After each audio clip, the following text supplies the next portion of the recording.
নমস্কার বন্ধুরা, তোমরা সবাই কেমন আছো? আশা করি সকলে খুবই ভালো আছো। পম্পা সিম্পল কুকে আমার সকল বন্ধুদেরকে স্বাগত জানাই। বন্ধুরা, চলে এলাম প্রতিদিনের মতো খুবই সহজ সরল একটি টিফিন রেসিপি শেয়ার করতে, যেটা চটজলদি হাতের কাছে থাকা উপকরণ দিয়ে বানানো হয়ে যায় আর খেতে হয় বন্ধুরা খুবই টেস্টি। তাহলে চলো বন্ধুরা, কিভাবে বানালাম সেটাই তোমাদের সঙ্গে শেয়ার করি। একটা লাইক দিয়ে ভিডিওটা সম্পূর্ণ দেখার বন্ধুদের কাছে অনুরোধ রইল।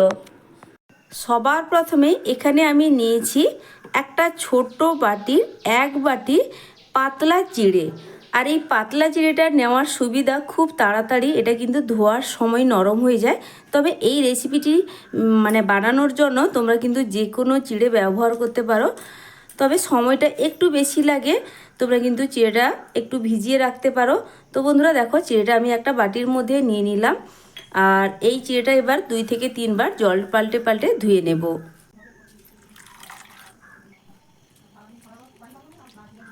চিড়ে খুব ভালোভাবে ধুয়ে নিয়ে ফিরে এলাম।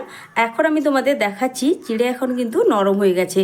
এই যে বললাম, চিড়ে কিন্তু যেহেতু পাতলা চিড়ে নিয়েছি, ধুতে ধুতেই চিড়েটা নরম হয়ে যায়।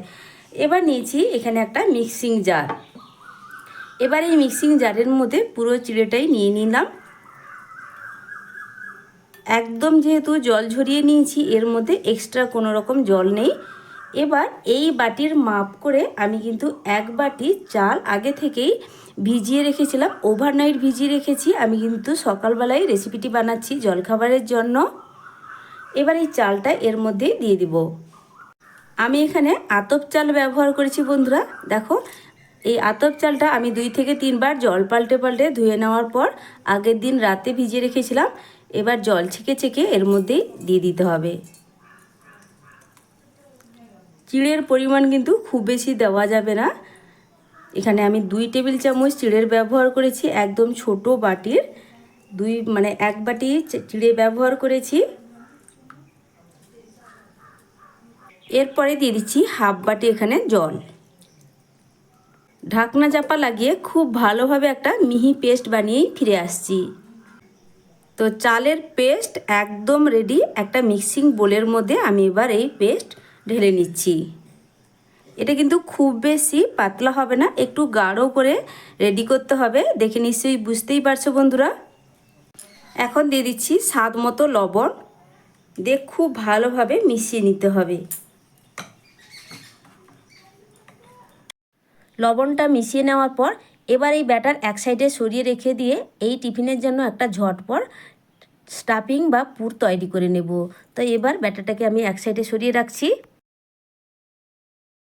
তো বসিয়ে দিয়েছি বন্ধুরা গ্যাসে একটা কড়াই, দিয়ে দিব সর্ষের তেল 1 চামচ। তো খুব বেশি কিন্তু আমি তেলের ব্যবহার করি না। আর এখন যেহেতু বিশেষ করে খুবই গরম পড়েছে, তেল মশলা কিন্তু শরীরের জন্য খুবই খারাপ। হাফ চা চামচ গোটা জিরে, তার সঙ্গে আমি দিয়ে দিচ্ছি একটা মিডিয়াম সাইজের কুচনো পেঁয়াজ।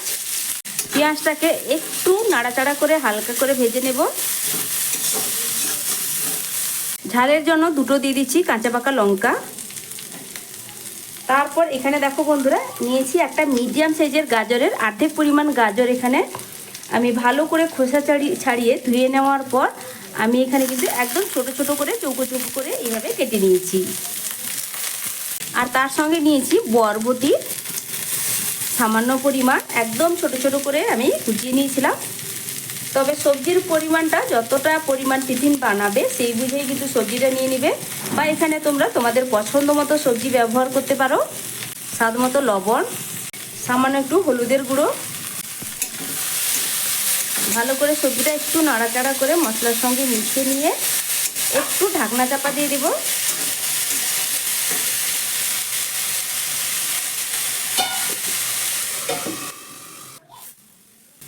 তো ঢাকনাটা সরিয়ে নিয়ে ভালো করে আবার একটু নাড়াচাড়া করে দেব।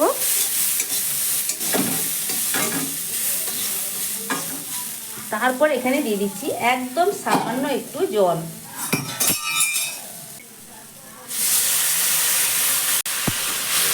খুব বেশি জল দেওয়ার দরকার নেই। দেখো বন্ধুরা, একদম অল্প পরিমাণ জল দিলাম, যেহেতু সবজিগুলো ছোট ছোট করে কাটা আছে। এবার ঢাকনা চাপা দিয়ে দিলাম জলটা শুকিয়ে যাওয়া পর্যন্ত। তো 2-2.5 মিনিট পর ঢাকনাটা আমি সরিয়ে নিলাম। তো দেখো বন্ধুরা, সবজি কিন্তু খুব ভালোভাবে সেদ্ধও হয়ে গেছে আর জলটাও ভালোভাবে শুকিয়ে গেছে। এবার গ্যাসের ফ্লেম বন্ধ করে দেওয়ার আগে এবার আমি এখানে দিয়ে দিচ্ছি সামান্য একটু গরম মশলার গুঁড়ো, তারপর ভালো করে মিশিয়ে নেব। এবার গ্যাসের ফ্লেম বন্ধ করে দিয়ে এই সবজিটাকে আমি একটা পাত্রের মধ্যে তুলে রাখছি। আর সবজিটাও যে ভালো করে সেদ্ধ হয়ে গেছে আমি তোমাদের একটু তুলে দেখিয়েও দিচ্ছি।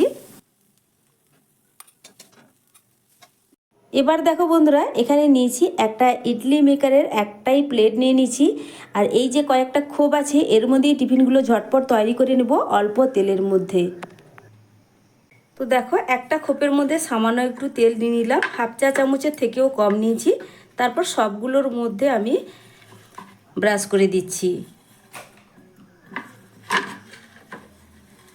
ব্রেকফাস্টের জন্য একদম পারফেক্ট একটি রেসিপি বন্ধুরা। বাচ্চাদের স্কুলের টিফিনেও তোমরা বানিয়ে দিতে পারো, অনেকক্ষণ পর্যন্ত পেট ভরা থাকে, তারা ভীষণ পছন্দ করবে। সঙ্গে বড়দের অফিসে লাঞ্চ বক্সেও ঝটপট বানিয়ে দেওয়া যায়। এবার এই ব্যাটারের মধ্যে হাফ চা চামচ দিয়ে দিলাম গোটা জিরে, দিয়ে ভালো করে মিশিয়ে নেব। এই জিরে দিলে ভীষণ সুন্দর একটা ফ্লেভার আসে আর খেতেও খুবই ভালো লাগে, অবশ্যই একবার দিয়ে দেখবে বন্ধুরা। তারপর এখানে দিয়ে দিচ্ছি হাফ চা চামচ এখানে ইনো পাউডার।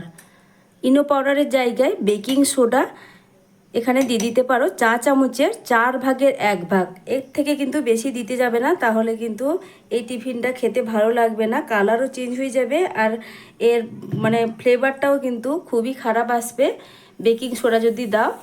আর বেকিং পাউডার যদি দাও চা চামচের হাফ চামচ এখানে ব্যবহার করতে পারো, তবে পরিমাণগুলো কিন্তু আলাদা আলাদা করে ব্যবহার করতে হবে। তো দেখো, ইনো পাউডার অ্যাক্টিভ করার জন্য দিয়ে দিলাম চা চামচের 1 চামচ জল, দিয়ে খুব ভালোভাবে কিন্তু ব্যাটারের সঙ্গে মিশিয়ে নেব। চ্যানেলে নতুন বন্ধু হয়ে থাকলে রেসিপি কেমন লাগলো অবশ্যই কমেন্ট করে জানাবে। আর আমার চ্যানেলটা ঘুরে দেখারও অনুরোধ রইল। আমার চ্যানেলে তোমরা নিত্য নতুন সহজ সহজ হেলদি টেস্টি টিফিন রেসিপি পেয়ে যাবে আর স্ন্যাক্স জাতীয় রেসিপিগুলো পেয়ে যাবে বন্ধুরা। যদি রেসিপিগুলো ভালো লাগে তাহলে সাবস্ক্রাইব করলে পাশে থাকা বেল আইকনটা প্রেস করে রাখবে এইভাবে সহজ সহজ রেসিপি পাওয়ার জন্য। তো বন্ধুরা, পাশে থাকবে বন্ধু হয়ে। তো এবার দেখো, ব্যাটার কিন্তু একদম রেডি। এবার চলো ঝটপট তোমাদেরকে টিফিনটা বানিয়ে দেখাই। এবার আমি যে ইডলি স্ট্যান্ডটায় অয়েল ব্রাশ করে রেখেছিলাম এর মধ্যে কিন্তু অল্প অল্প করে ব্যাটার দিয়ে দেবো প্রথমে। খুব বেশি না, প্রথম অবস্থায় অল্প অল্প করেই দিতে হবে।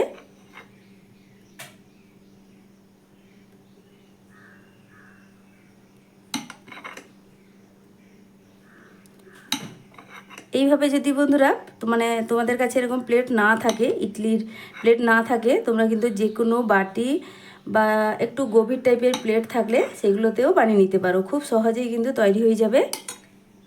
এরপরে যে স্টাফিংটা তৈরি করে রেখেছিলাম কিছুটা পরিমাণ আমি এই মাঝখান বরাবর দিয়ে দেব।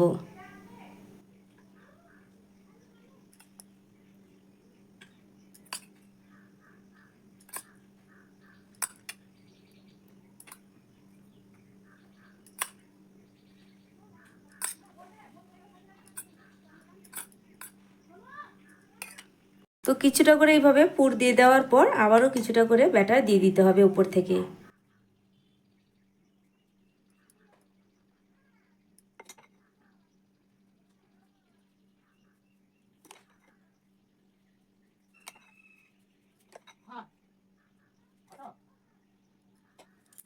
তো সবগুলোতেই দেওয়া হয়ে গেছে, এবার চলো ঝটপট এগুলো বসিয়ে দিই।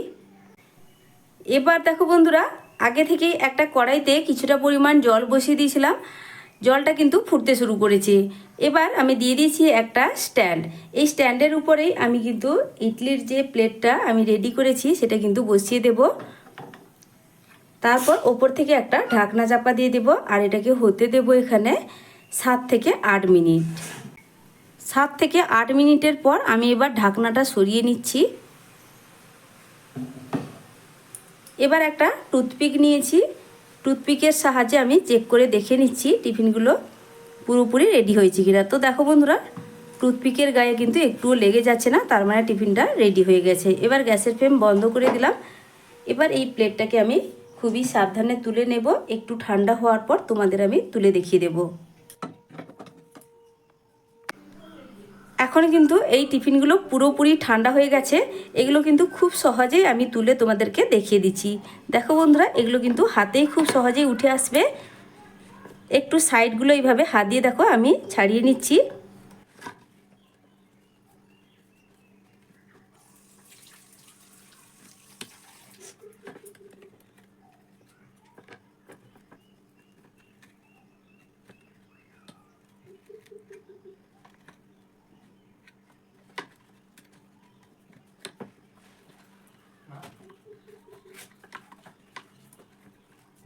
তো বন্ধুরা, টিফিনগুলো রেডি হয়ে যাওয়ার পর একটা থালার মধ্যে সাজিয়ে নিয়ে চলে এলাম। তো বন্ধুরা, দেখতে কতটা লোভনীয় হয়েছে, দেখতেও যেমন সুন্দর, খেতে কিন্তু ভীষণ টেস্টি আর হেলদি তো বটেই। তো কতটা নরম তুলতুলে হয়েছে, আমি একটা টিফিন কেটেও দেখে দিচ্ছি, ভেতর থেকে পুরো পুরে ঠাসা। আর অবশ্যই বাড়িতে বানিয়ে খেয়ে দেখবে বন্ধুরা। আর আমাকে কিন্তু কমেন্ট করে জানাতে ভুলবে না তোমাদের ঠিক কেমন লাগলো।